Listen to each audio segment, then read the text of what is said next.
Gabriella Monroe hated waiting rooms almost as much as she hated interviews. Her palms were sweaty against her thrifted pencil skirt as she sat stiffly in the sleek white chair, trying and failing not to glance at the man who had just taken the seat beside her. He was tall, dressed in a dark navy suit that probably cost more than her rent, and scrolling through something on his phone with the casual confidence of someone who didn't need to worry about anything or anyone. Great. Another finance bro waiting to snatch the marketing position she desperately needed. Gabriella forced herself to look away, staring instead at the minimalist art on the wall. She could feel his presence like heat, calm and composed next to her while her heart pounded loud enough to echo down the hall. Then he spoke. "You're here for the Montgomery and Chase pitch meeting, too?" His voice was deep, smooth, like someone who was used to being heard. She turned a little startled. "Yeah," she said, brushing a curl behind her ear. "I'm pitching a rebrand strategy." "You?" He smiled, not fake, not forced.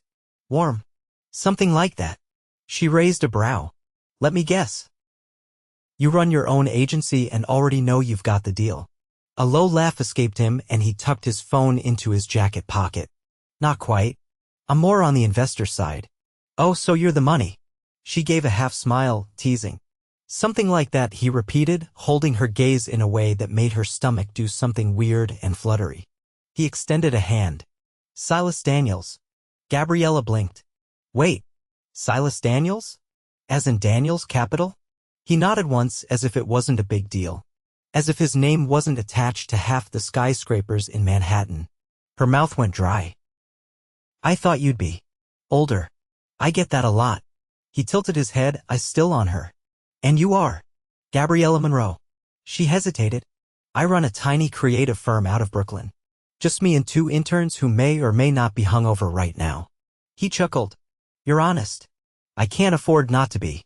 Before he could respond, a sharp voice called from the hallway. "Mr. Daniels? We're ready for you." He stood, buttoning his jacket. "Wish me luck." "You don't need it," she said, then immediately regretted sounding so impressed. But instead of brushing her off, he looked at her for a second longer than necessary. "Neither do you, Gabriella Monroe." And then he was gone. She sat there for a moment, blinking at the space he'd just occupied. What the hell was that? Her name was called 10 minutes later. The pitch went. Okay. Not groundbreaking, but solid. Enough that the panel nodded a few times. Enough that she didn't trip over her words. Still, she walked out thinking she'd blown it. She didn't expect to see him standing outside the elevator. "You're still here?" she asked, confused. He shrugged. "I had a call. Thought I'd wait." "For what?" Silas looked at her like it was obvious. "For you." Gabriella blinked. "Why?" He stepped closer, his voice low. "Because you sat next to me in that waiting room like you didn't care who I was. Because you made me laugh. Because I want to know what kind of woman walks into a room full of suits and holds her own like that." She laughed awkwardly. "I'm not sure I did." "You did." His tone was firm. "Come have lunch with me." She hesitated. "You don't even know me." "I know enough to want to." Gabriella hesitated, then nodded slowly. "Okay. One lunch." He smiled again, and it felt like sunlight in the middle of a cold city. "One lunch. For now." Lunch turned into coffee. Coffee turned into dinner. Dinner turned into walking her home under city lights. And somehow, over the next few weeks, Gabriella's life flipped upside down. She found herself in places she'd never dreamed of: private rooftops, quiet restaurants with no menus, cars that practically whispered when they started. Silas wasn't just rich. He was old money, built his own empire wealthy. But he never made her feel small. Never flaunted it. He spent more time asking about her ideas than talking about himself. And he listened. God, he listened. "What made you start your firm?" he asked one night as they sat in the back of a black car. The city blurred outside the window. "I was tired of being told what I couldn't do," she said softly. "I got laid off from a big agency. I had $200 and a laptop. I figured if I was going to be broke, I might as well be broke doing something I believed in. Silas looked at her like she'd hung the moon. "You're incredible." "No," she whispered. "I'm just stubborn." He reached out, brushing his fingers over her hand. "That's exactly what makes you incredible." A month later, she stood in front of her bathroom mirror, smoothing down a new dress, something black and elegant that had shown up at her door with a note in his handwriting. "Dinner. 8 o'clock. Wear this." Her stomach twisted as her phone buzzed. Not a text. A call. "Hey," she answered. "Your car is waiting downstairs," Silas said. "Don't be late. I have something planned." "What kind of something?" His voice dropped. "The kind that changes everything." She didn't breathe the whole ride. The restaurant was on a rooftop with twinkling lights and a view of the skyline that made her feel like she was floating. Silas was already there, standing beside a private table, dressed like a man who had never once questioned his own power, and right now, all of it was focused on her. "You look beautiful," he said softly. "You sent the dress," she reminded him. "And you made it unforgettable." Dinner was a blur: champagne, laughter, stories. But halfway through dessert, he reached into his jacket and placed a small velvet box on the table. Gabriella froze. "What?" "It's not what you think," he said quickly, opening it to reveal a delicate gold bracelet. "Not yet," she exhaled. "It's a promise," he said, "that I'm not going anywhere, that I'm all in." Gabriella stared at him. "Why me?" Silas looked at her like she was the only thing that had ever made sense. "Because I walked into that waiting room with a schedule, and I walked out devoted to you." She couldn't speak. He stood, walked around the table, and took her face in his hands. "I'm falling in love with you, Gabriella Monroe." Then he kissed her, and the world fell away. Rain tapped gently against the cafe windows, turning the city into a watercolor blur. Gabriella stirred her tea without tasting it, eyes fixed on the steam curling toward the ceiling. Across from her, her best friend Lena leaned forward, already halfway through her croissant.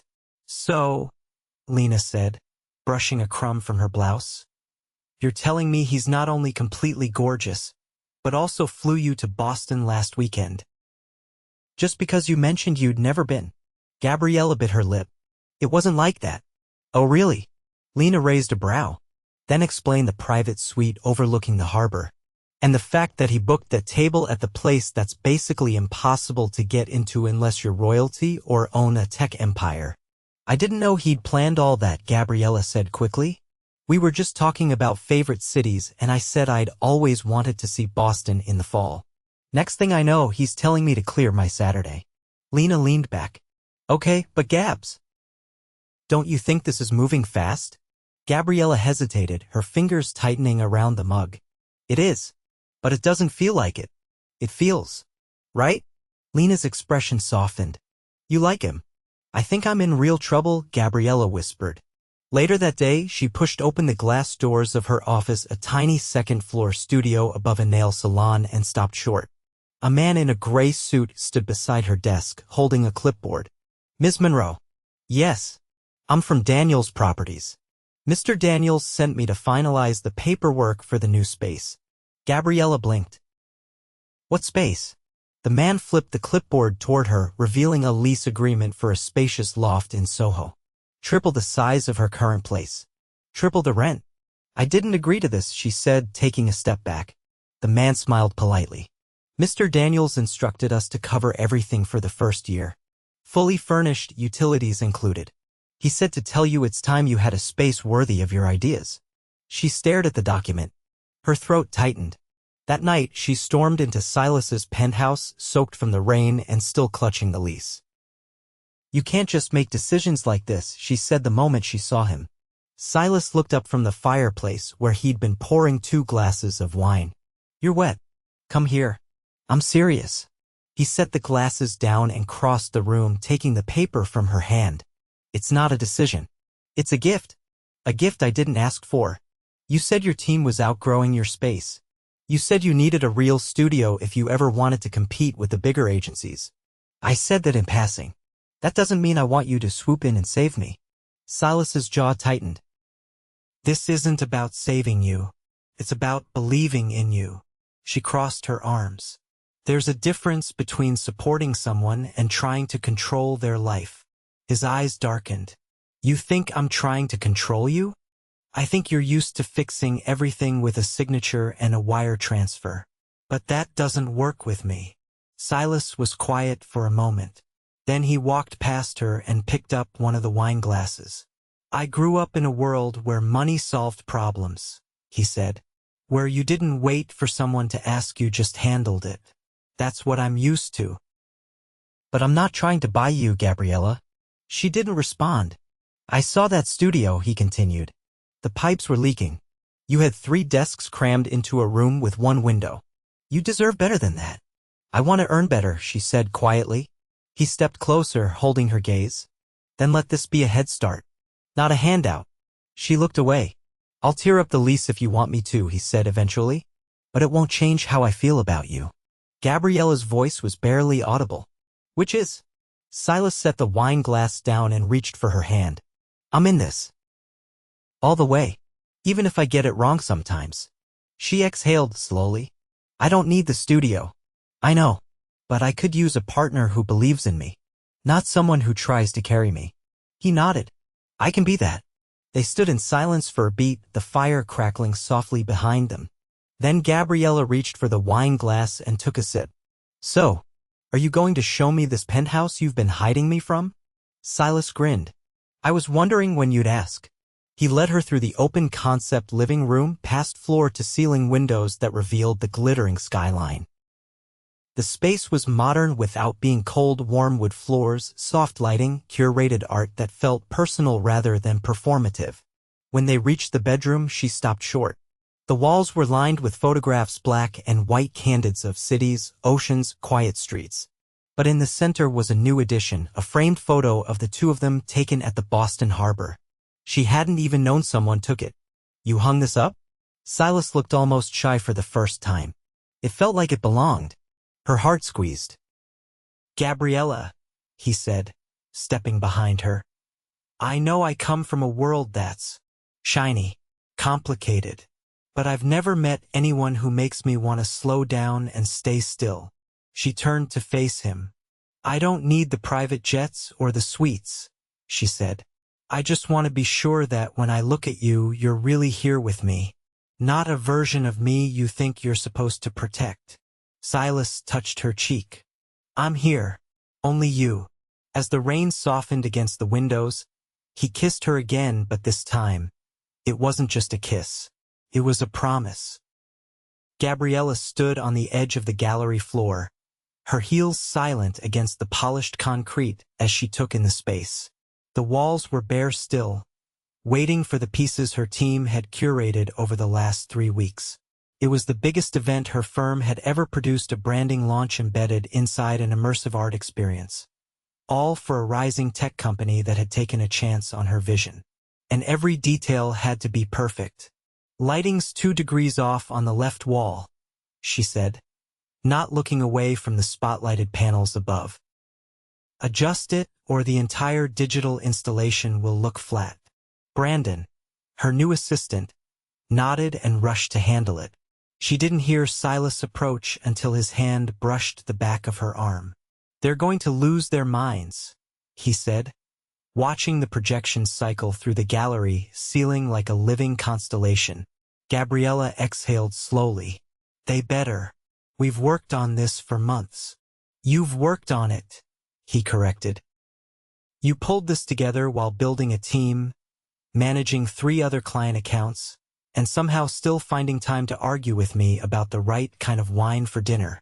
I only argued because you tried to pair steak with Pinot Grigio, she said, finally glancing at him. He leaned in close. I did it to get a rise out of you. She shook her head. You're impossible. But also proud of you, he said, his voice lower now. You haven't even opened the doors yet, and you've redefined what brand storytelling looks like. Gabriella didn't reply. The weight of the night sat heavy on her shoulders, but not in a bad way. In a way that meant everything was about to change. Silas watched her, then reached into his coat. I have something for you. No more surprise leases, right? He gave a quiet laugh. No, just this. He handed her a slim, leather-bound folder. Gabriella opened it, her brows coming together as she scanned the contents. Legal documents, a licensing agreement, ownership shares. She looked up sharply. What is this? A partnership, he said. I want to invest in your firm, not take it over. Not influence your decisions. Just give you the capital to scale on your terms. No strings. Gabriella stared at him. Why? Because your work deserves a global stage. Because I believe in what you're building. And because I know you'd never accept it unless it was written in black and white that you remain in control. She closed the folder gently. You really think I can scale? I think you can lead an empire, he said. But I also know you'll do it your way. You've never needed saving. Gabriella looked at him for a long moment, then slid the folder under her arm. I'll think about it. I wouldn't expect anything less. The gallery doors opened soon after, and for the next 2 hours, Gabriella moved through a blur of handshakes, compliments, and press inquiries. Her firm's name was on every wall, her vision reflected in every interaction. Silas never hovered, but she caught him watching her from across the room, more than once, eyes warm, proud, steady. Later, after the last guest had left and the crew began breaking down equipment, she found him on the balcony overlooking the city. You stayed, she said. I always stay. She moved beside him, arms folded against the cold. I was terrified tonight. No one could tell. Doesn't mean it wasn't there. He looked at her then, really looked. Do you want to know when I knew I was in love with you? Gabriella turned toward him. The day you told a client to walk if they didn't respect your creative direction, he said. They were offering you a 6-figure retainer and you didn't even blink. I wasn't going to let them water down the campaign. I know. That's the point. You don't bend to pressure. You don't compromise for comfort. You fight for what matters. She was quiet for a moment. You make it hard to stay guarded. That's because I'm not going anywhere. Gabriella hesitated. There's something I haven't told you. Silas didn't move. Okay. 2 years ago, I was engaged. He blinked, surprised. To who? Doesn't matter now. He didn't believe in this, she said, gesturing around her. Thought I should go back to a steady job. Said I was chasing a fantasy. Silas's jaw tightened. He didn't deserve you. I walked away with nothing. No savings. No apartment. Just myself. And you built this, he said quietly. You built everything. I need to know that you're not just here because I'm finally winning. He reached for her hand.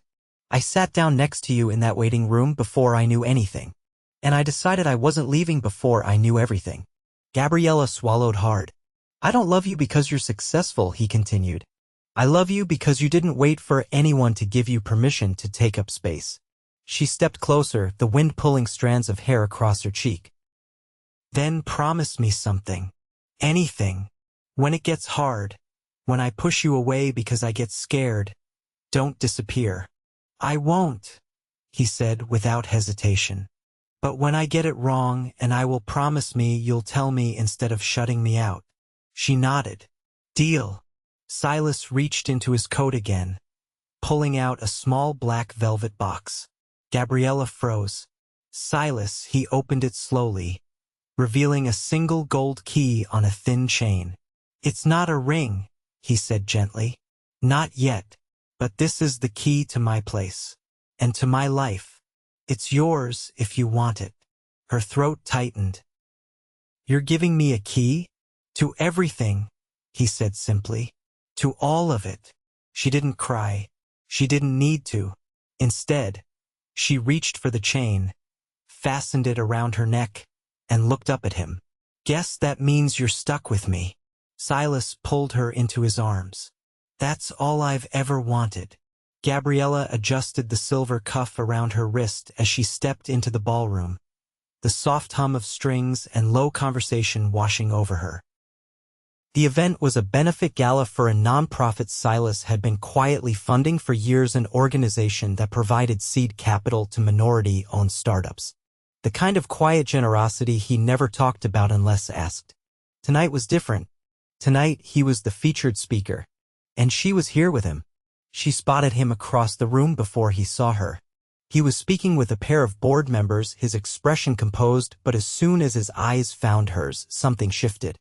He excused himself mid-sentence and made his way toward her, one hand already reaching for hers.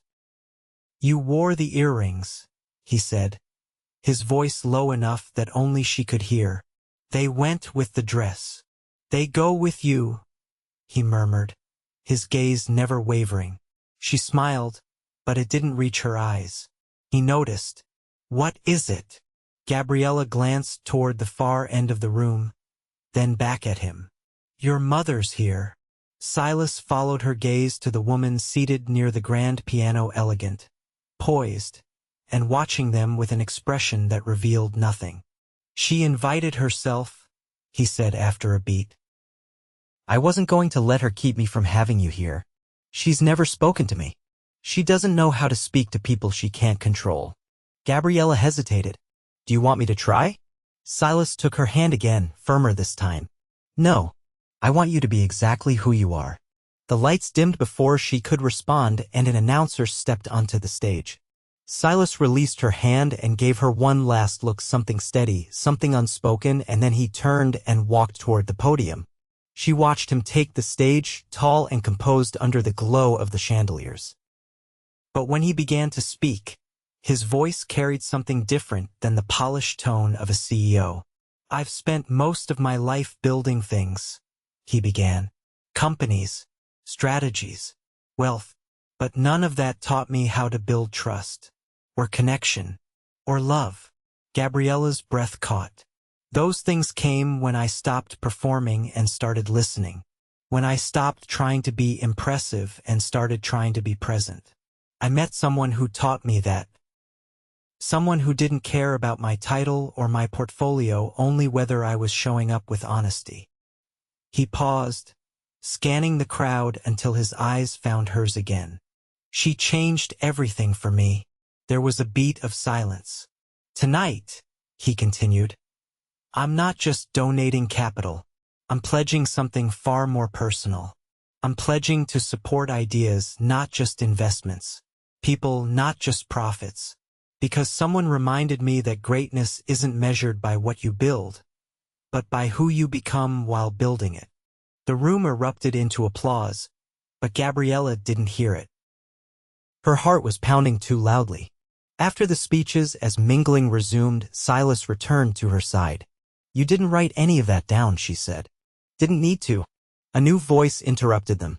"I expected something more self-congratulatory." Gabriella turned to find the woman from earlier standing before them, a glass of champagne in one hand, posture sharp enough to cut stone. "Mother," Silas said coolly. His mother's gaze flicked to Gabriella, then back to him. "You've always been impulsive. This is no different." Gabriella opened her mouth, but Silas was already speaking. "You came here to see if I'd undo myself in front of a crowd. Sorry to disappoint. I came because I wanted to meet the woman who managed to hold your attention longer than your last 3 acquisitions combined." Gabriella straightened. "That's not a compliment."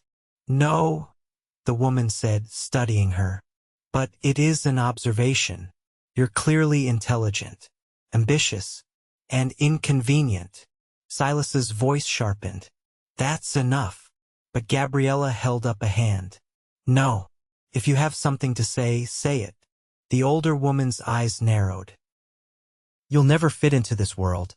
"Good," Gabriella said. "Because I'm not trying to. I'm building my own." For the first time, the woman looked unsettled.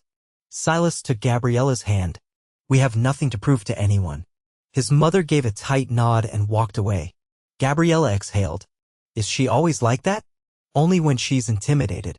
He pulled her aside, away from the crowd, into a quiet alcove draped in velvet and glass.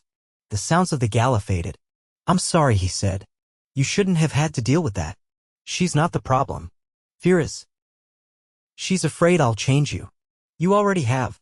He reached into his jacket and pulled out a small envelope. Gabriella frowned. "What is this?" He handed it to her.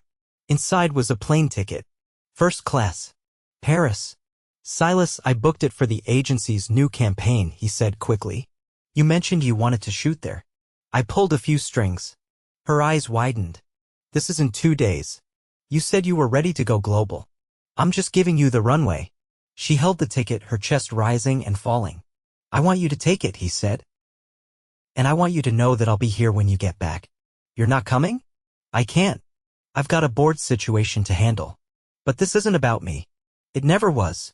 You really mean that? He stepped forward and cupped her face. I love you. Whether we're in the same room or different continents, that doesn't change. She kissed him, slow and certain. You better not change your locks while I'm gone, she whispered against his mouth. He laughed, low and breathless.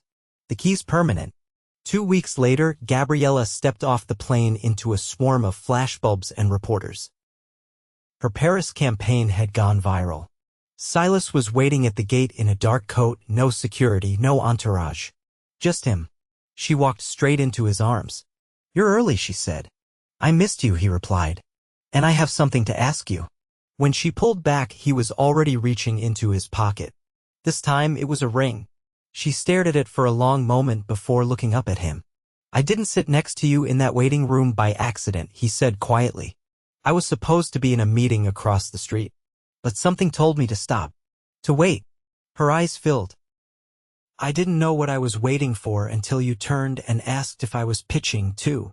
Gabriella laughed through the tears. I thought you were just another suit.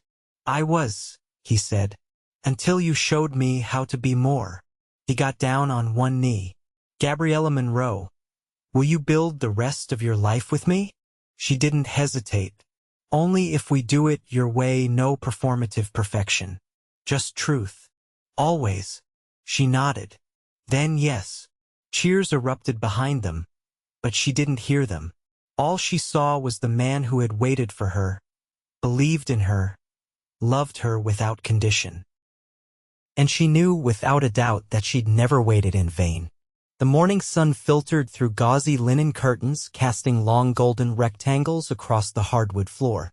Gabriella stood barefoot in the kitchen of Silas's penthouse, a coffee mug cradled between her hands and a quiet, unfamiliar peace settling behind her ribs. The Paris campaign had launched her firm into a new stratosphere, and the last month had been a whirlwind of new clients, international calls, and expansion logistics. But this morning, for the first time in weeks, the world felt still. Behind her, Silas's footsteps padded softly across the floor. You're up early, he said, wrapping his arms around her from behind. I never really slept, she murmured. Too much on my mind.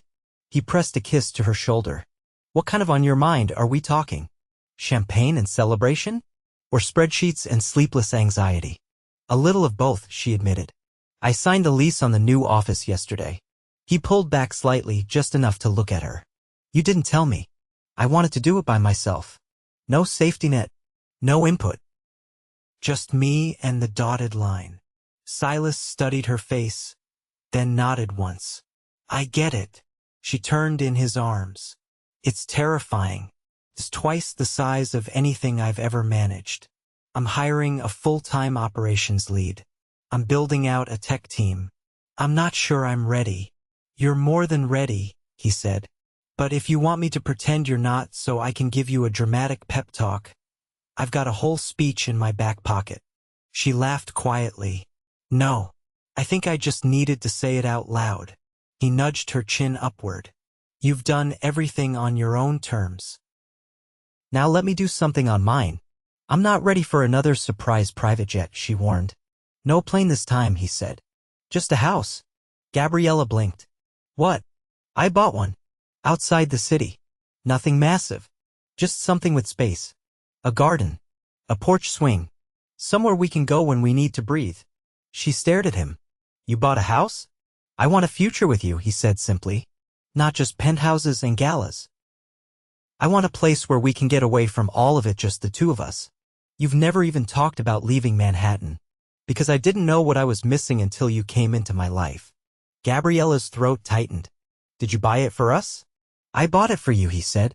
And I hope you'll let me live there, too. She set the coffee down. Where is it? Hudson Valley. 2 hours north.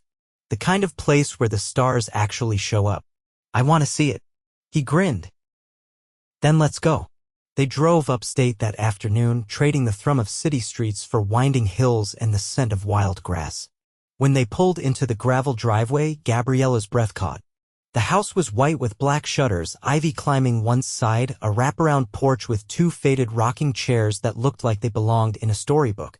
She stepped out of the car slowly. It's beautiful. I knew it was ours the second I saw it. She walked up the porch steps, running her fingers along the wooden railing. I never pictured myself outside the city. You don't have to leave anything behind, he said, joining her. This isn't instead of. It's in addition to. They spent the weekend there unpacking boxes of books she didn't remember him owning, cooking in the creaky old kitchen, setting up a hammock under the maple tree in the backyard. They didn't talk about work or press or deadlines. They just existed. Together. On the second night, as they sat curled together on the porch swing wrapped in one blanket and watching the sky fade to indigo, Gabriella turned to him. I think I want to get married here. Silas stilled. You're serious? This porch, that tree, the garden, it feels like home. He stared at her for a long moment, his expression unreadable. Then he stood, pulling her up with him. Come with me. He led her inside, up the stairs to the master bedroom, still mostly empty except for a mattress on the floor and a bedside table with a single lamp. From the drawer, he pulled out a small wooden box. I was going to wait until the firm launch, he said. But you just made this too easy. He opened the box, revealing a ring she'd never seen before. It wasn't flashy or oversized, just a delicate gold band with a small emerald, rich, deep, and unmistakably unique. I had it made, he said. Emerald for May, the month we met, and something simple, strong, like you. Gabriella blinked back tears. Silas, I want to build a life with you. Not just in penthouses and conference rooms, but in gardens and grocery aisles and late-night drives. I want to wake up next to you and fall asleep next to you and know that no matter what our worlds look like, we're building something that lasts. She nodded, chest aching in the best way. Then ask me, Gabriella Monroe, he said, dropping to one knee even though it made her laugh through her tears. Will you marry me? She was already reaching for him. Yes, 1,000 times yes. They didn't wait long. 3 months later, they stood beneath the maple tree in the backyard, the late spring wind weaving through the leaves. Gabriella wore a simple ivory dress with her curls pinned back loosely, a small emerald necklace resting against her collarbone. Silas stood before her in a slate blue suit, no tie, barefoot in the grass. The ceremony was small. Just close friends, their families, and a soft string quartet playing in the distance. Lena gave a toast that made everyone laugh and cry in equal measure. Silas's mother attended quietly. She didn't speak much, but she listened. And when Gabriella walked past her after the ceremony, the older woman placed a hand gently on her arm and gave a single, solemn nod. That night, as the fireflies blinked in the distance and the stars broke open above them, Gabriella and Silas danced barefoot on the porch, the soft hum of Billie Holiday playing from the vintage record player inside. I used to think love meant compromise, she whispered, her head resting against his chest. And now I know it means choosing. Every single day. He kissed the top of her head. Then I'll keep choosing you. Always. They stayed like that for a long time, wrapped in each other, wrapped in the quiet promise of a life they'd built not from perfection, but from truth, trust, and the kind of love that never needed spectacle to feel extraordinary. They didn't need the city lights or the applause. Not anymore. They had each other. And that was everything.